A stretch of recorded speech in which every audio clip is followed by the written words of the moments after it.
नमस्कार, आपण पाहत आहोत महावार्ता न्यूज चॅनल। आजची विशेष अपडेट। नमो शेतकरी सन्मान निधी योजनेअंतर्गत पात्र लाभार्थ्यांना 7व्या हप्त्याचा लाभ अधिक शासनाने करण्यासाठी 1932.72 कोटी इतका निधी वितरित करण्याबाबत महाराष्ट्र शासन जी आज प्रसारित केला आहे।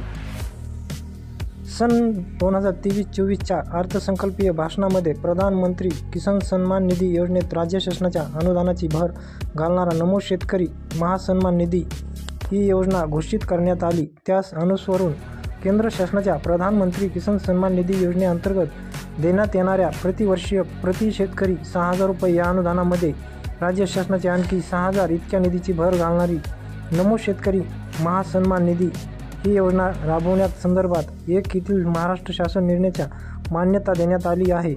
तसेच सादर योजनेअंतर्गत लाभार्थ्यांना लाभ आदी करण्यासाठी एक व राज्य स्तरावर स्थापन करण्यात येणाऱ्या सर्व प्रकल्प सिनियर नियंत्रण कक्षाच्या प्रशासकीय खर्चासाठी एकूण 2 स्वतंत्र बचत खाती उघडण्यास संदर्भ 2002 येथील महाराष्ट्र शासन निर्णयाने मान्यता देण्यात आली आहे।